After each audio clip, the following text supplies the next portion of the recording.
According to Rebrickable, my LEGO collection is worth about $17,000. According to Brickset, which tracks condition, it's worth quite a bit less. And according to some of my friends and family, it is worth, well, pretty much nothing at all. But no matter what way you slice it, I have a lot of LEGO. Some built, some loose, some new sealed in box, and some missing. And I think it's high time to check in on my collection, see what I've got, and see what needs replacing after nearly 35 years of play and love. That's right, we're gonna be building every single minifigure in my LEGO collection. Let's do this.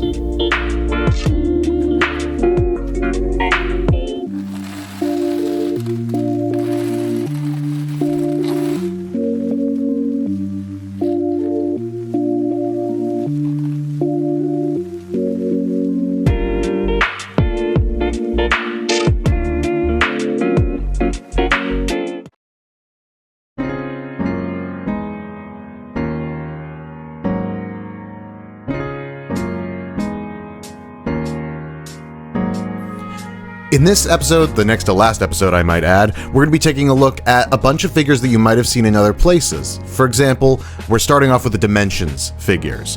This is Gandalf, Batman, and we'll look at Wildstyle in a second. All of these characters are from other specific themes, but were brought together for LEGO Dimensions, the video game. The whole point of that game being to bring together different characters from different IPs.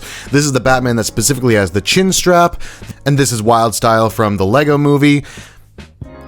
She's not my favorite minifigure that I own, but I do really like the printing on her hair. I really like the hood piece, the side arm printing. There's a lot to like about this character if you particularly like the LEGO movie, and she's very useful in game. I'm more of an old soul myself, so this one's a little bit more of my speed. This is the Doctor from Doctor Who, and I'm a huge fan of Doctor Who, especially this era with Peter Capaldi as the 12th Doctor. I made a whole video about some of the minifigures and the sets that came from this era. I love him to death. Speaking of old, this is Laval from Legends of Chima Season 3. He comes with a really cool armor piece, he comes with his little fire chi on his chest, and he does come with a sword from the show that I unfortunately just don't have yet. I'm going through these in minifigure order, but here we're going to go back to Doctor Who with the Cyberman. Personally, this is one of my favorite LEGO minifigures ever. A custom molded head for an obscure British sci-fi show. I mean, I guess it's not that obscure these days, but... And speaking of obscure old shows from the 80s, this is Michael Knight from the show Knight Rider. This is a show that my mom and I really used to love, and this was the first Dimensions set that I ever got. Unfortunately, these aren't the correct pants, but I do have them somewhere. Ah, yeah, there we go. They're not printed, but they're better. And so my mom got me this set before I even knew what LEGO Dimensions was, and for that it will always hold a very special place in my heart. And if you're a big Harry Potter fan, this one's going to hold a special place in your heart. This is Hermione, specifically from, I believe, the third movie, because she came with Buckbeak in her pack. Although there was no story pack or specific levels for Harry Potter in the game, it's cool that we got these minifigures and you can run around with them. One of the most surreal experiences I had playing LEGO Dimensions was the first time that I had Sensei Wu and the Doctor from Doctor Who in the room together. And Sensei Wu has some voice lines where he specifically talks to the Doctor. It's very, very, very surreal. The voice acting's bad, but this is Sensei Wu in his possession outfit. And also in her possession outfit from the wonderful world of LEGO Ninjago, this is Nia, or Samurai X. Spoilers, I guess, if you haven't watched the show or my last episode of this series. I decided to spice up this figure with an extra piece for her helmet. Normally it has a bucket handle, but I decided to get a little deluxe to go with this incredible face on the back. Oh, hey buddy, you want to come check out the minifigures? Dimensions was a game all about flip-flopping between different IPs, so that's what we're going to do in that spirit. Here's Gollum from Lord of the Rings. He came with a Shelob, little mini build that was very, very cool, and he's very fun to play around with in the game. This is the same version that was coming out in the Hobbit and Lord of the Rings sets at the same time, so nothing particularly special about him, but I love him a lot. And of course, there's just Dimensions tiles from every theme that you could imagine. Some of the standout ones you can see here are the Ghostbusters and the Portal ones. Speaking of LEGO IP-inspired games that I really want to do a video about, here are some figures from the LEGO board game series. Specifically, this is Sensei Wu from the LEGO Ninjago board game. He's missing his hat, but that's okay, because I think he blends in with the others a little bit better. These are the four ninja. They have almost exactly the same print. Actually, I think they do have exactly the same print. They're just on different molded pieces. These are, like I said, board game pieces for a board game that has a really cool die. And while we're looking at little figures, let's look at really little figures. We've got Ant-Man here, we've got a dark red figure, we've got a dark blue figure, and we've got a white figure. These were all meant to represent action figures of the ninja from Ninjago. We've also got some of these little green aliens, actually quite a few of these little green aliens that came in the CMF series. We've got some gold trophies, and then we've got some, these are the same mold as the ones from the board games, but these came and they were meant to be little, like, human-shaped gargoyles. We've also got these cute Squishmallow-inspired stuffed animals, and last but not least, I have my only baby spaceman, that being the pink one from the CMF series. Turning over to Minecraft now, this is a theme that I really want to get more into in 2026. They're kind of lowering the prices, and I'm really looking forward to that. I've got just a basic Steve here. I've got just a basic zombie. A lot of these figures are ones that I've bought independently just because I wanted to have kind of a full roster of Minecraft characters. Same goes for this Alex. I actually have two different Alexes, but we'll look at the other one later. Up here is one of my favorites. This is a player skin that's designed to look like Kai from his Legacy outfit from Ninjago up here on the screen, and I love that that's a thing that they made. Here is a Drowned. I got this one from a set, but really we're just filling out our roster of classic Minecraft characters. I've got these sitting in a display that is generally reminiscent. Here is my other Alex. You can see that she's got this golden sword. She's got purple pants, which is different from the other one, and she's got a helmet. I love these little Minecraft helmet pieces. And this is the series where we're going to see the most new sealed in box sets. Here is my LEGO Ideas Sonic set. I am going to build this at some point. I just haven't yet. And so, you know, as much as I love you guys, I'm not going to treat you to opening it in this video. But I'm looking forward to that Sonic minifigure, the really cursed Eggman Dr. Robotnik figure that's they've made better ones since. And here's another one, also from a video game. This is from LEGO Horizons. They've since come out with new versions. I don't know if I'm going to build this one just because it looks so cool in the box. The Aloy minifigure is excellent. I know that they've released a new one more recently, but this one is kind of classic, and this box is just so displayable. Maybe someday I'll open the set, and we'll talk about it then, because it's a beautiful model. Turning away from licensed themes to exactly the opposite, these are LEGO original themes, and we're going to start off with Pharaoh's Quest. This was coming out right when I was peak buying little cheap sets age, and so I got a bunch of these. This is the mummy from that series. He has a lovely dual-sided head print, and I've got several of them, so I'm able to display them in different ways. I have a theory that, I mean, this isn't really much of a bold theory, but that these were meant to be either an homage or some sort of continuation of the Johnny Thunder, the Adventures series, I believe it was. Here's a really cool mummy that comes with a golden shield. This is the Snake Tamer, as I refer to him, or the Snake Master. They also came with flying ones, which was the invention of this LEGO wing piece, which I think still remains my favorite wing piece that they've ever created. There were a couple of these ones are kind of eagle or falcon themed, not quite sure. This is one of our three main characters for this theme. This is Mac McCloud, and I think the most interesting thing about him is his torso print that has a little blood spot on it. What's wild to me is that this torso is still being made to this day, even though LEGO doesn't like guns and whatnot. Here's Jake Rains. He is the main character, our Johnny Thunder analog. You can see a lot of the similarities. I mean, there's only so far you can go with an original kind of archaeologist Indiana Jones inspired main character. This is a really fun theme, and if you want to see more, here is a Cheesy Studios video that I highly recommend where he dives more into it. But the man, the myth, the legend, Johnny Thunder himself. This is a minifigure who has been remade, I believe, 3 or 4 times since his original appearance in 1998. And that original LEGO Adventure series. I love him to death, and I can't wait to get all of the collection. This one's just the most recent.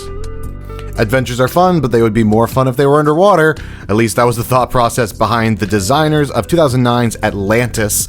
They came out with a bunch of these really cool figures with the shark and aquatic animal minifigure heads. This one is just regular great white shark themed, but there was a mantis ray. There were a bunch of really cool ones. And up against them were the Atlantis divers. There's not a whole lot going on with these figures, although they had a really cool helmet that I have lost, which is sad. Another often forgotten adventures-based theme was 2005's Dino Attack. This is Digger from Dino Attack.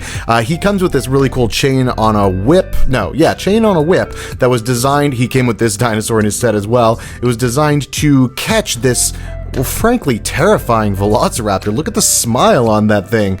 Good thing we have the Dino Attack adventurers to save the day. Ooh, power miners. Ooh, I really want more of these. This is so, like, quintessential Lego of the mid-2000s. I had a bunch of friends who had a bunch of these, and I always wanted them, and I never got them when they were on store shelves, but I want to get all of them. That's a goal for 2026. Agents is just, this is Breakjaw. You can tell by his Breakjaw helmet. Agents is just one of those themes that came out in the early 2000s, or the mid 2000s actually.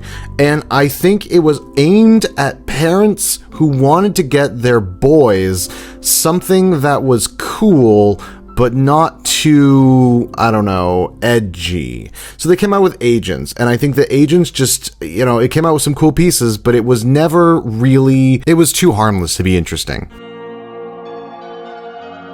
Now, Nexo Knights, on the other hand, there was a lot of really cool ideas that they were exploring in this. Nexo Knights, though, is a tough one to talk about as a fan of Ninjago, because all Nexo Knight fans will always point at Ninjago as the thing that killed Nexo Knights, and Chima, we'll look at those in a second. And I wish that the two could have coexisted, because look at the, intense custom molds that were coming out for this theme. There was so much creativity that was coming out through Nexo Knights and Chima and Dreams that, I wish that all of these things could coexist. I wish that Ninjago wasn't the killer of other creativity in the LEGO sphere. And here are some Chima figures, like I said. This is Flinks. I got him from a store for just a couple bucks. Interestingly, once I got him home, though, I realized that his head is obviously not the correct head. Chima is known for having really interesting molds over the top of their custom heads. We'll look at this one as well for the same thing. See, there's the face print. I bought this one off of Bricklink because of that custom trans blue armor piece, the transparent leg piece. I mean, this is exactly what I was talking about. There's so much creativity here, and I wish that all these LEGO themes could just continue forever and exist alongside one another, because there's so much value that I think diversity here has. I probably should have put these in the Ninjago video that came out last week, but here are some LEGO Ninjago movie figures. Here is Garmadon. He has his armor is flipped around as compared to the version that was in the show, which I think is really interesting, and allows him to print on the torso, giving him a 1, 2, 3, 4, 5, what is that, a 10-pack? Jesus Christ. Here's Kai in his movie form. This is where the redesigns that we talk about so often in the Ninjago space came from. They wanted to make something that was new for the movie, but was also approachable for people who had never seen the show. I don't necessarily know if that was the right move, but it's what they've stuck with ever since then. I think Zane is the one that's hurt the most by this. His face print is just, I don't know, man. I've never been a fan of colored Lego eyes, and that face is ghoulish. We'll cover that up. Don't worry about that. Cole probably wins the most out of here. Here's a very nice version of Cole that has arm printing. This is a movie exclusive version. His face is mostly the same, and he's fine. I like the figure. Most of my Ninjago movie figures come from the one set that I own, that is the Master Falls. Here's Sensei Wu from that set. Garmadon was also from that set, and there's a Kai as well. One of the cool things that they did with Wu in the movie was they gave him this skirt piece as compared to a version here without the skirt piece. He also got an updated head for the first time. And here's that Kai minifigure. He's exactly the same as the Kai with the hood, just with his new hairpiece. There's a lot for classic Ninjago fans to dislike about the LEGO Ninjago movie, but the minifigures that came out were pretty cool. Better even than the movie ones if you pay close attention to the spacing of their faces in the movie versus the figures. This is going to be a fun one because I received this poly bag many years ago as a gift with purchase for something that I ordered off the LEGO website, and I never opened it because I didn't know what Monkie Kid was. And I don't know, I wish that I knew more about Monkie Kid. I plan on watching the show at some point, but I guess the biggest hurdle for me is that I've never seen a Monkie Kid set in person. I've never seen one on store shelves. I've never seen one in the LEGO store. I've never seen a friend who has one. I've never seen any advertising for Monkie Kid. The only time I've ever seen Monkie Kid talked about is in other YouTubers' videos, and it seems really cool. The show seems like a lot of fun. The sets seem incredible. If this little polybag is anything to go off of, I look forward to getting into Monkie Kid, even though I'm sure it is not destined to be around for a whole lot longer. Like I was saying earlier, Ninjago reigns supreme, and everything else just seems to fall by the wayside. But I had a lot of fun opening this and building it, and now I can put it on my LEGO history shelf. Whee!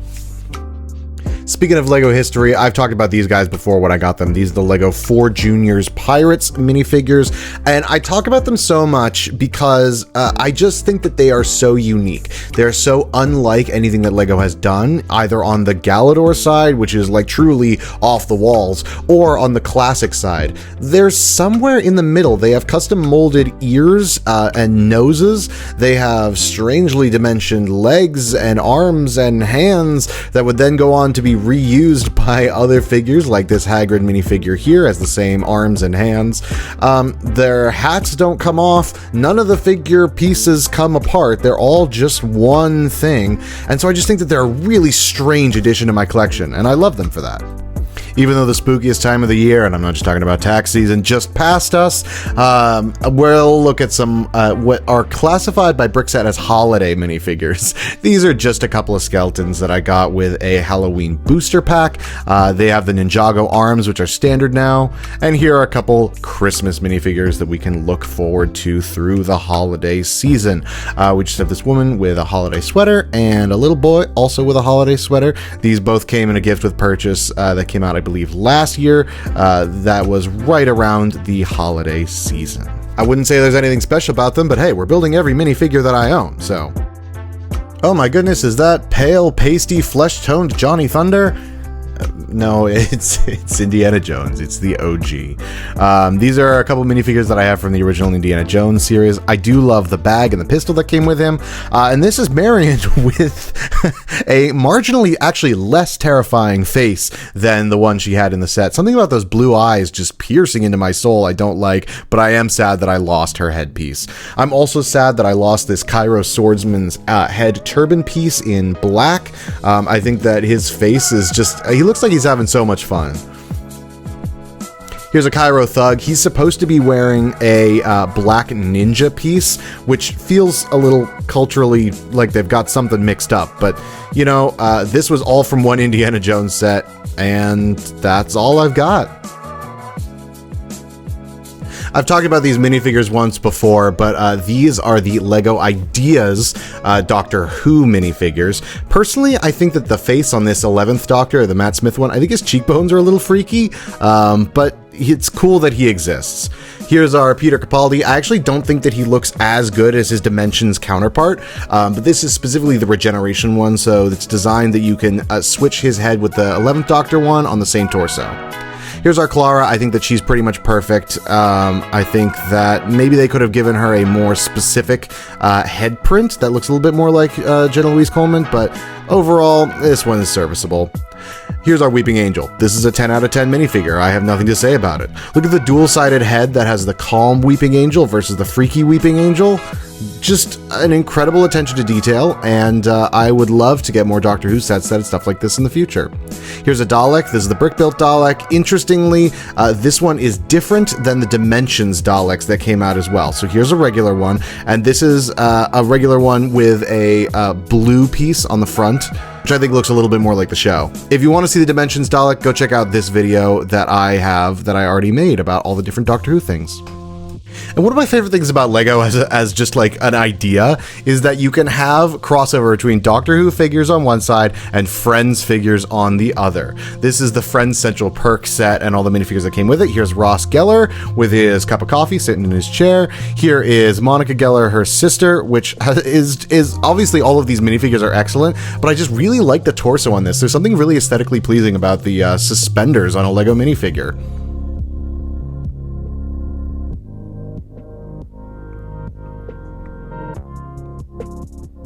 Here is Chandler Bing. He's got his briefcase for whatever he does for work.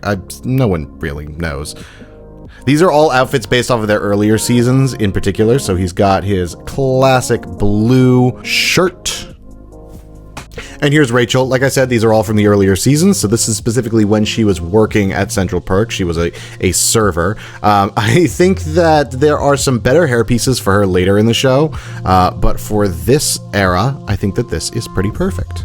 Here's my boy Joey, and just look at that smile, that infectious smile. He's got his Indiana Jones shoulder bag. No, wait, that's his purse, isn't it? From the episodes where he had that. And he's got a slice of pizza in his hand, like always. So we're gonna give him a little seat next to his best friends. Phoebe, in my opinion, is kind of the weakest minifigure from this set in particular. I think that she just looks a little generic. I don't think that her hair piece is quite right.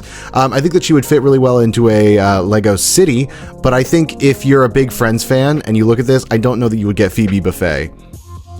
Gunther, on the other hand, looks perfect. This kind of makes me, I know that it wouldn't be the most exciting Lego theme in the world, but it kind of makes me want to get other Friends sets with like Janice and some of the other recurring characters from Friends. I just, that would be a lot of fun. While I didn't film this intentionally, this is our Van Gogh minifigure, and he has the exact same hair as Gunther in the one before him, which is just so wild as a juxtaposition. I really like this Van Gogh set, and I love this Van Gogh minifigure. Maybe I'll put him with my Doctor Who figures at some point, but for now, he'll stand here. And this is similar, I guess, in an art theme. This is the Book Girl from the Books Are My Passion set. I love this hairpiece, and the two of them, I bet they'd be friends, so they're gonna hang out together. I've never been a really big Lego City fan, but they are very giftable. So there have been a lot of family members who, over the course of my life, have known that I really like Lego and have gotten me just some Lego City minifigures. And if I ever build a Lego City, I will be sure to flesh them out. I actually think that the air tank piece on this fireman is really interesting. But overall, these are some of the pieces that I've lost the most frequently, I suppose. We have the construction worker, the fireman, and this is the policeman. Here is another policeman. This one's actually much older. You can see that the print is wearing if you compare these two minifigures that are exactly the same. This is kind of how prints wear when you put your pieces all in a bin together. And last but not least, we're going to round this out with a minifigure that I don't even know how or why I have. This is an Ogle minion from Alpha Team. This wouldn't have been the color of head bubble that the original would have had, but I just pieced this together from parts that I had loose in a bin. Like I said, I don't know how I got here. This video, I think, will be the one that is the least interesting to the most people because it's not Star Wars or Lord of the Rings or some big, well-known IP. But I think that's a shame because it highlights the thing that Lego as a hobby is best at, and that's crossplay and creativity. On the one hand, you have original themes that show off some of the most insane molds and prints and designs. And on the other hand, you have one-off sets based off of properties like Sonic, Doctor Who, and Friends, and how wild is it to be able to have all of these characters sitting next to each other on a shelf?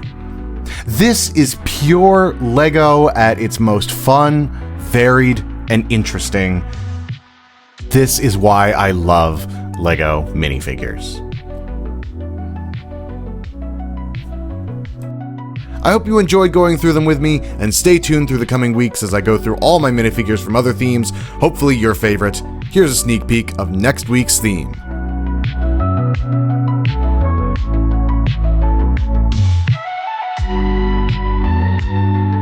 Until then, thank you for watching.